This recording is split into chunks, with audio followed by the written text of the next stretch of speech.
Hi all, welcome back to Computer Organization course. We'll get started. Today we will continue our discussion on the questions of the second chapter. So we had discussed till this one, describe register and absolute addressing mode. So we'll get started with this question. Write a note on relative addressing. Okay, for this question answer is here. This 2.4.4 relative addressing. So this is what you have to write for relative addressing mode. The question can be explain relative addressing mode or it can also be explain relative mode. One and the same. Okay. Now I'll explain what is this relative addressing mode or relative mode. So here the effective address is determined by the index mode itself. In the index mode we used the register, general purpose register or the special purpose register for the effective address. But here in the relative mode what happens, instead of that general purpose register we will use the program counter. Okay, now this relative addressing mode or relative mode, it is commonly used to specify the target address in the branch instructions. So you know this instruction, right? Branch greater than 0 loop. This is a conditional branch and your relative addressing mode could be used here. Now for this instruction to be executed, whenever this condition becomes true, branch greater than 0, so whenever this condition becomes true, your program counter has to jump, or the execution should start from this loop. This loop is nothing but a memory location, and this loop can be either forward or it could be a backward. Like this loop could be here, here, or it could be here. So whenever this condition becomes true, your program counter, which will be pointing to the next instruction, has to either move forward or backward. Now it could be forward or backward, right? So it is the offset is a signed number. It is plus something or minus something. Okay, and we already know that suppose this instruction is getting executed, branch greater than 0 loop. So your PC would basically what it would do, it would point to the next instruction which is present after this branch.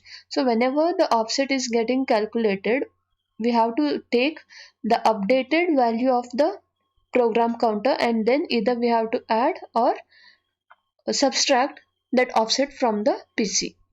Okay, next. Okay, explain with examples 1 address, 2 address and 3 address instruction types. Okay.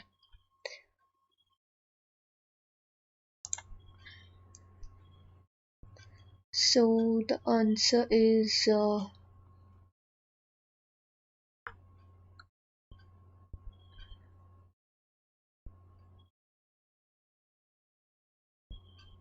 word alignment, basic instruction types. Yeah. So 2.3.3, this basic instruction type you have. Here you have 3 address instruction, 2 address instruction and 1 address instruction. So you have to explain this. This is the answer.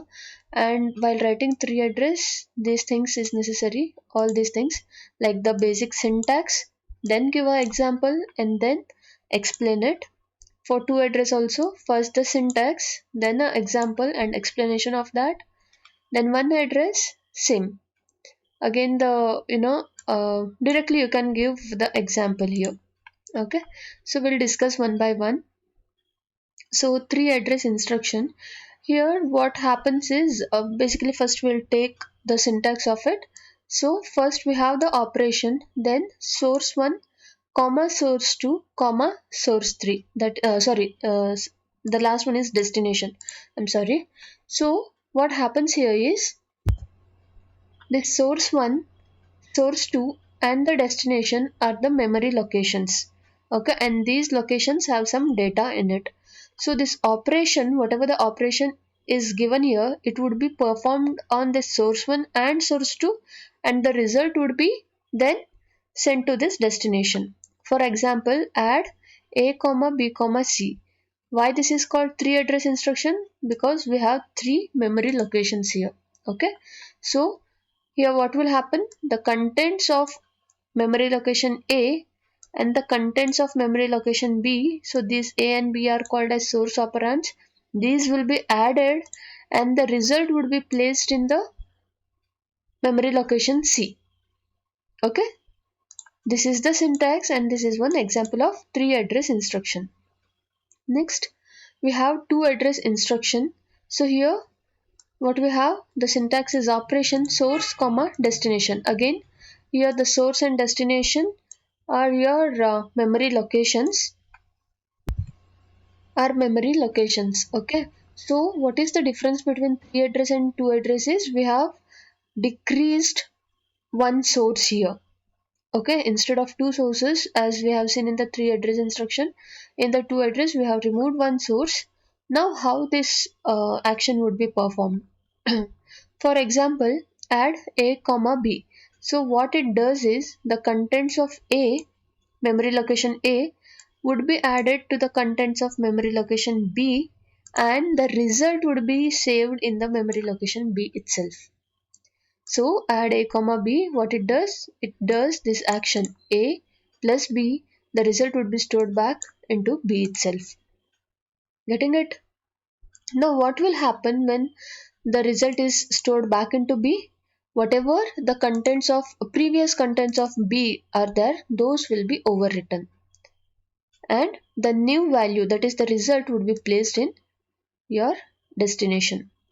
We will take another example, move B comma C. Okay, so what it does, the contents of B would be moved to contents of C. Here the contents of B remains unchanged but the contents of C would be changed. Okay, fine. Now if suppose we want to perform the operation C is equal to A plus B, that is the contents of A and the contents of memory location B, they have to be added and it has to be stored in C. Then how can we write using 2 address instruction, how can we write this one? So this is the instruction for that. First what will we do, we move the contents of B to C, then we will add the contents of A with the C so that the destination C, it will have your result. Okay, next is one address instruction. Okay, in this one address instruction what will happen is we have a separate processor register and we call that register as accumulator register and we use this for the operation. Okay, now why this one address instruction is useful? So we have seen 3 address and 2 address instructions, right? These 2 address and 3 address instructions, these will normally not fit into a one word or word length. So that's why we use the accumulator register or one address register here. So the example for that is add A. What does it do is it will add the contents of the memory location.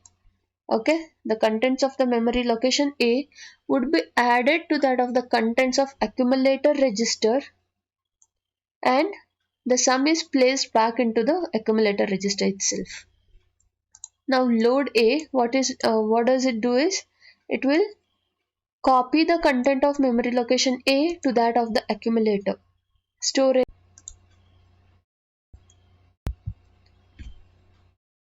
A, what it will do is it will copy the content of accumulator register and then place it into a memory location A. Okay, this much is required for these 3 types of instructions. No need of these all things. Okay, till here it is one address instruction. You can write till here in the exams. So the next question, illustrate branching concept with example. This is important. The answer is here.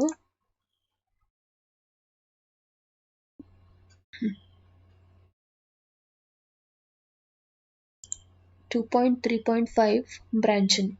Okay, so for this question you have to make sure you have to draw both the diagrams.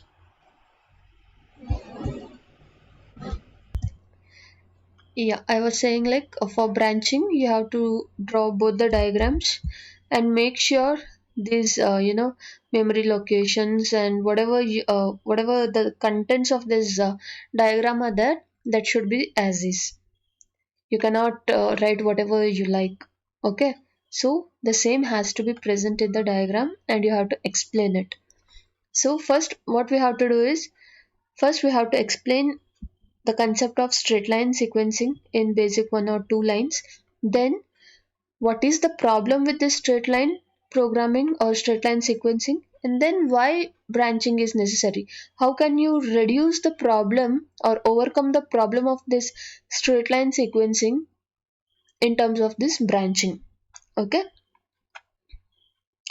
I'll explain you this one.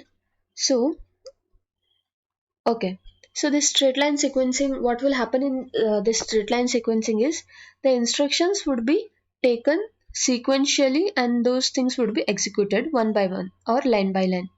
Say suppose you want to add 50 numbers. Okay, you want to add 50 numbers, then how do you write a program?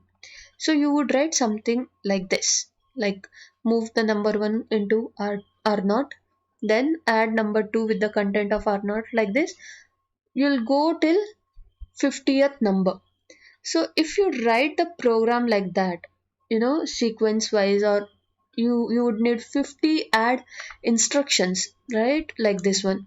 You need 50 add instructions. The program length, the program would be lengthy. So what we can do, and it is a repetitive task, we know that, right? It is a repetitive task to add, take the number from the list, add it to the previous contents. So what we can do is, instead of this straight line sequencing, we can use the concept of branching. So we have this diagram here, you have to explain this diagram now. Okay.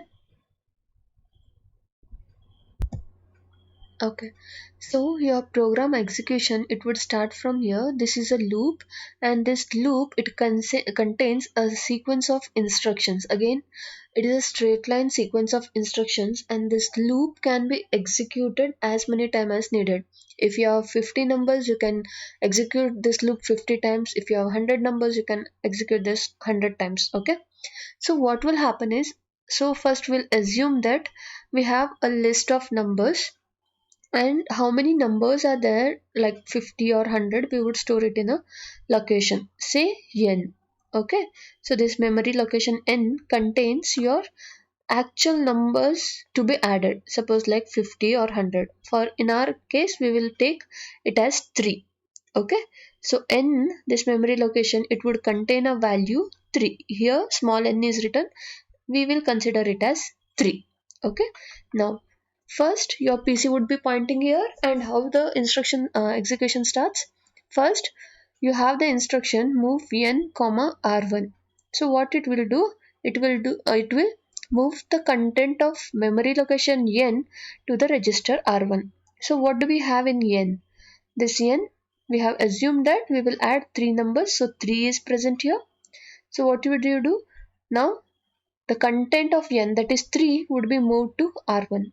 That means your r1 now, it contains number 3, and it would be used as a counter.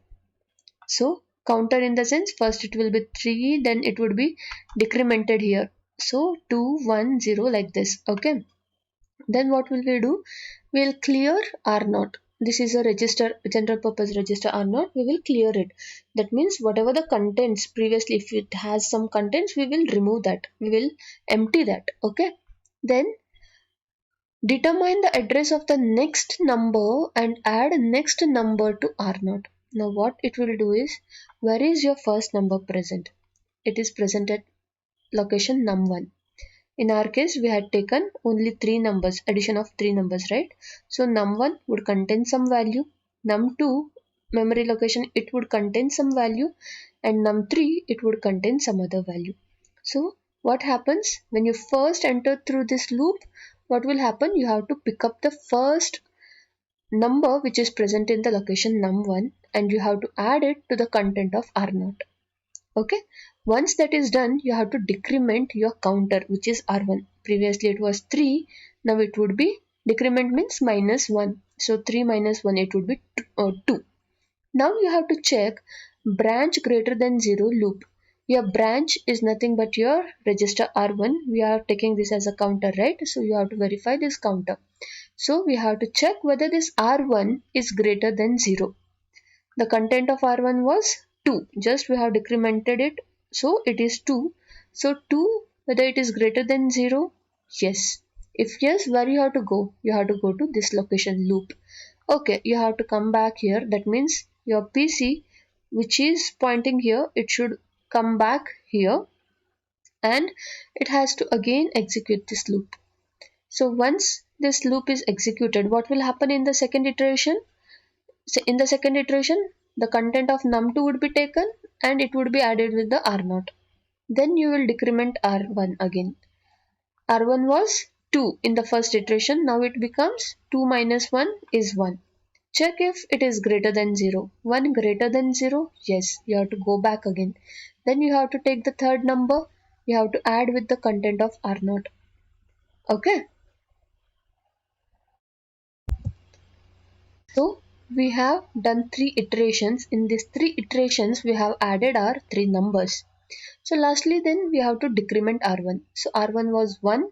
So 1 minus 1 is 0. You have to check whether 0 is greater than 0. No, 0 is not greater than 0. So you cannot go back to this loop. You have to come to the next instruction. It says move R0 comma sum. So your R0 now what it will have in the 3 iterations, we have calculated the sum of 3 numbers. So R0 will have the result, that is the sum of 3 numbers, and that would be stored in the location sum. It is here. So I could not just explain you the iterations by writing it, but I have told you. So if you have any confusion related to this one, or how the iteration goes on, how taking up a value here like num1 num2, so I have discussed this in the uh, I have discussed this while teaching you this particular topic. So you can refer to that same video which is in the YouTube. Okay. So you can take refer that video and you'll get to know it better. Okay. So in your exam also write these 2 diagrams. First explain this straight line sequence. What is the problem of it? Then come to this particular branching. Then take a simple example like what I did for you just now, like take 3 numbers, show the addition of 3 numbers, iteration 1 2 and 3, how it goes on, and explain this one. Okay. So from here, from canvas also, you can go to the YouTube directly. So if you just scroll down, you have the link. Okay, reference ebook and all. You have old question papers as well, you can refer to that. So it is a document which contains question papers of probably 4 to 5 years. Okay, and this is a link to the YouTube video. You can click on this one and you can check. Okay. Next, okay, illustrate with examples indirect addressing or indirect addressing mode. So the answer is here, indirect. Okay, this one, indirection and pointers 2.4.2. This is nothing but indirection and pointers or indirect addressing mode. Okay. So for this, the explanation, what you have to do is first you have to write this one, these 2 diagrams. Okay, these 2 diagrams, then this one, how this would be executed. So first these 2, then this one, and explain this indirect mode and what is a pointer. Okay. So let me explain this for you.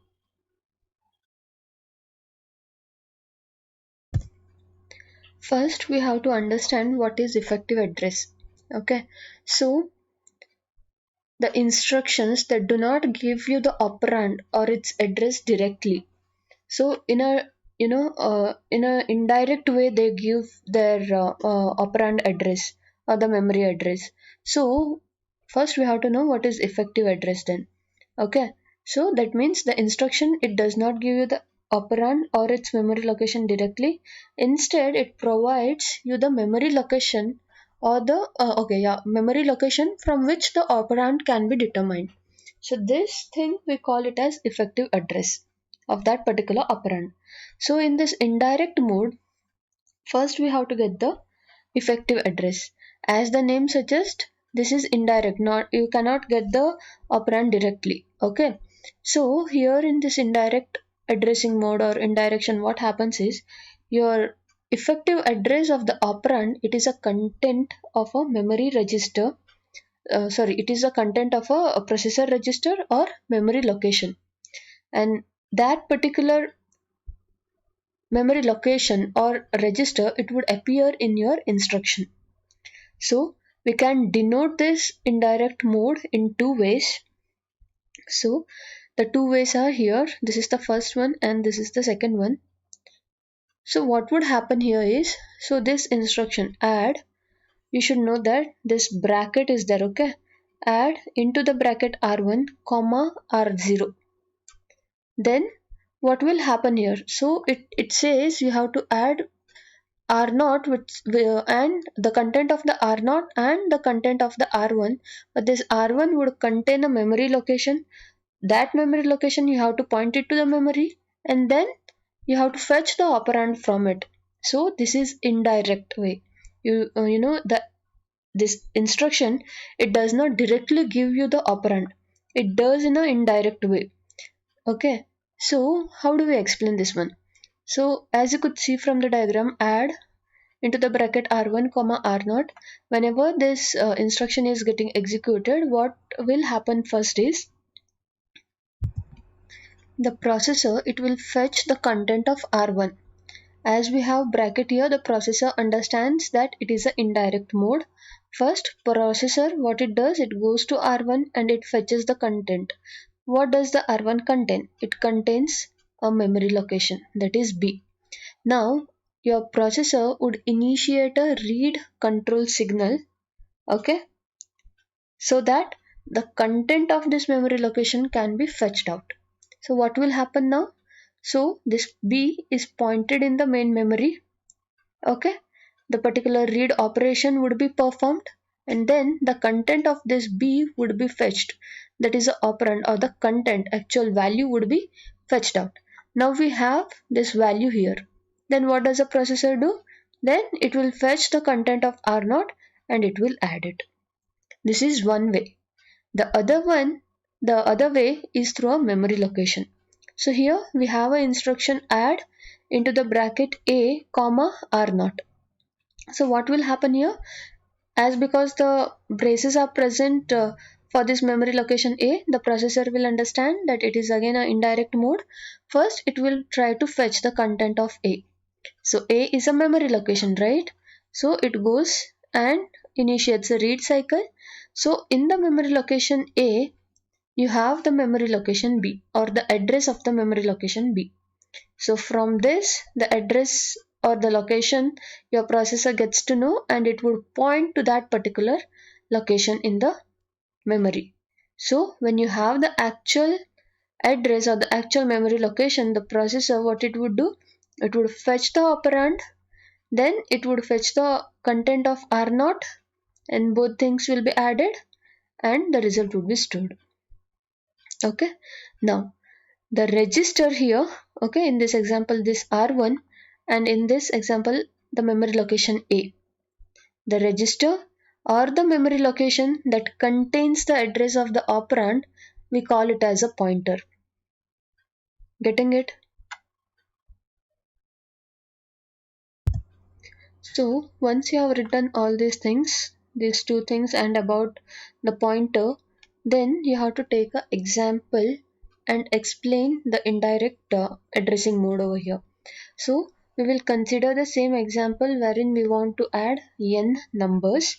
Okay, the same example but with the modification that we use here indirect addressing mode and the use of the concept of pointer here. Okay, so the initialization, what we have to first do is we have to have a list which contains how many numbers to be added. Okay, so as in the case we had seen earlier, move n comma r1. Here the r1, it would act as a counter. That means how many numbers are there for addition. Say suppose for example 5, we want to add 5 numbers. So this n, say suppose it contains the value 5, that would be moved to R1, and this R1 would be decremented so that every time we will get the new number and it would be added to the previous content. Next we have the instruction move hash num1 comma R2. Hash, it represents the immediate addressing mode. Your processor understands that, and the address of that particular location num1 is moved to R2. Okay, now here R2 would act as a pointer. How it will act, that we'll see in the next instruction. Okay, so first what we have done, num1, say suppose we want to add 5 numbers, means num1 is a memory location, it contains a value. Okay, it contains a number like 20. Num2, it is another memory location, it contains a value 25. Then num3, it would contain 30. Num4, it would contain 35. Then num5 would contain the value 40. Now we want to add these 5 numbers like num1 plus num2 plus till num5. That means 20 plus 25 plus up to 40. So those things would be added, and in the sum, this last this sum is a memory location, and here you will find out you'll get the result. Okay, so that's why first, what in the initialization, what we do, we first move how many numbers are there for the addition into a register R1. Then the address of the num1, wherever your operand 1 or the number 1 is present, that memory location's address would be placed into R2. Then we clear R0, that means whatever the contents of the R0 are there, we will remove it. Then we have the instruction add into the bracket R2 comma R0. Now your processor understands that here you have this parenthesis or the bracket, and this is an indirect mode, and this R2 is a pointer, it would understand. Now what will happen here? So R2, first your processor goes to the R2. R2 has the address of num1. So it would again, what it will do, it will go to the num1 location, that particular location address, and fetch the value from that particular location num1, and it would add it with the content of R0, and the sum would be placed in R0 itself. Next we have add hash 4 comma R2. This what it does is, again hash is there, your processor would understand it as a immediate addressing mode. Then 4 has to be added to the content of R2. Previously it was having num1, okay, the address of num1. Now it would contain the address of num2, assuming that it is in a the operands are in a sequence. Okay, then decrement R1. R1, say previously it was 5, now it would become 4. Now check if 4 greater than 0. If yes, go back to loop. Yeah, we have to go back to loop. Then again, this process continues till your R1 becomes 0. That means whenever your R1 becomes 0, that means you have added 5 numbers. So once it is become 1, or once R1 becomes 0, that means the condition would be false and this instruction would be executed. That is move R0 comma sum. Your R0 would have the sum of the y numbers, and that would be moved into the memory location sum. So you have to have this take this example, and again you have to give the iterations. It won't take much time. Just you have to write iteration 1, explain them, like you know give the 3 iterations, and then you can explain these things. Okay, how does this work? So for indirect mode, you have to have the definition of effective address, then what is a pointer, then these two concepts, how do you define indirect mode, and then this take example of this one, and you have to have the iterations. Getting it? Okay, so these things will take it in the next session. Okay, that's it for today. We'll conclude our session. Thank you.